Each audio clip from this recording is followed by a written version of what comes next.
Hay momentos en la vida en los que hay que pararse a pensar para que la bola de nieve de la irreflexión pues no nos lleve por delante. Desde la desescalada que ahora a toro pasado pues vimos que fue precipitada y mal ejecutada por algunas comunidades autónomas, vimos pues cómo salíamos a salvar una economía que iba a depender del consumo interno, porque el turismo evidentemente ni estaba ni se le esperaba.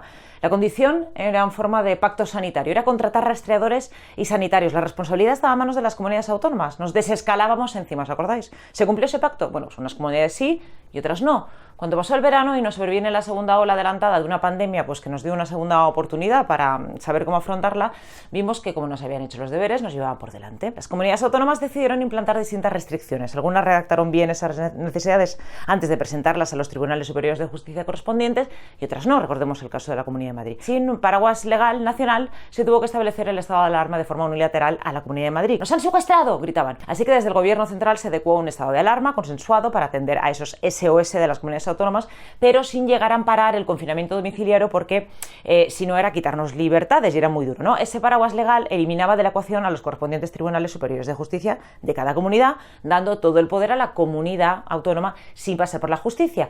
El gobierno central pues fijaba un toque de queda flexible para que una vez más pues fueran las comunidades autónomas que habían visto secuestradas sus funciones y que se habían visto un poco menos que secuestradas en ese mismo estado de alarma de marzo, y por ello recordamos que esa desescalada acelerada mal hecha. Es ahí donde cada uno decide un toque de queda flexible y unas restricciones concretas en función de los datos epidemiológicos. Unas cierran bares, otras no, etcétera. Todo esto se consensúa además en el Consejo Interterritorial, donde participan todas las comunidades con sus correspondientes asesores sanitarios. Hasta ahí parecía que todo el mundo estaba contento. Cada uno podía hacer lo que quisiera con la madurez que la Constitución otorga a cada comunidad. Pero claro, la variable de la estrategia política se desvanecía. Había que buscar un nuevo ítem.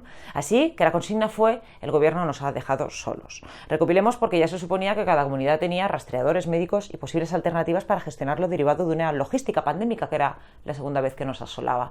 Esto, por tanto, no iba a ser suficiente. Ahora se quiere un confinamiento domiciliario en un nuevo estado de alarma que se ha de aprobar en el Congreso y que ya no contaba con apoyos, y por ello lo de la desescalada. Ahora, de hecho, hay que endurecer un estado de alarma que permita el confinamiento domiciliario, es decir, un estado de alarma más duro en el que al PP para el blando ya se abstuvo, pues para el duro me imagino, bueno, no sé. Queremos volver al punto anterior, a la desescalada. Si no me acuerdo es porque no pasó, ¿vale? Esto sería un poco la consigna. Todo esto ha de ser compatible con el crecimiento de la economía y la bajada de impuestos exigida por la derecha, porque si no votan que no a los presupuestos generales del Estado. Pero a la vez se exigen, porque los negocios y los empleos también mueren, transferencias directas a las empresas, ayudas directas, y más dinero así en general, pero sin impuestos, y bajando los impuestos, sin endeudarnos, o sea, boom. Este es el panorama, y lejos de quedarme la solución para atajar la pandemia, miré a unas pantallas anteriores y haría algunas preguntas. ¿Por qué faltan más de 60.000 sanitarios? ¿Por qué el personal sanitario son temporales y discontinuos? ¿Por qué faltan 46.200 enfermeras, 4.000 médicos, 11.000 técnicos de enfermería, mientras que se quiere tirar mano de voluntarios? ¿Por qué cuando Casado, por ejemplo, se ha reunido con las enfermeras para poner el grito en el cielo por las declaraciones absolutamente sexistas, reprobables, inapropiadas de Fernando Simón, no les ha dicho: por cierto, os van a llamar de las comunidades donde gobierno para contrataros?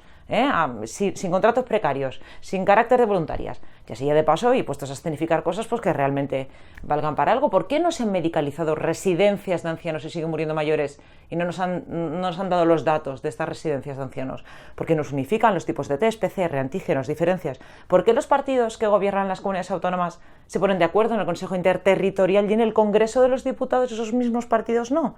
¿Por qué se construyen hospitales de pandemias con sobrecostes mientras hay ladrillo sanitario vacío? ¿Por qué hospitales públicos tienen que recurrir a derivar pacientes a la privada firmando contratos de 20 camas a razón de 867.000 euros? ¿Por qué con todo este ruido y esta desafección se producen disturbios deslegitimando a un gobierno y nos asustamos cuando lo vemos venir de Estados Unidos tras las elecciones? Porque la intencionalidad es la misma: hacer dudar de las instituciones y el Estado de Derecho. ¿Por qué no dejan de ponérselo difícil y hacen una reflexión para llegar a Navidad, llegar con vida, con unidad, con futuro? Digo, ¿por qué? Mejor lo que quieras que los que denotan, los que detonan, los que destruyen, los que no suman, los que alborotan, los Trump españoles. No tienen ni una sola respuesta, ni para esto, ni para nada.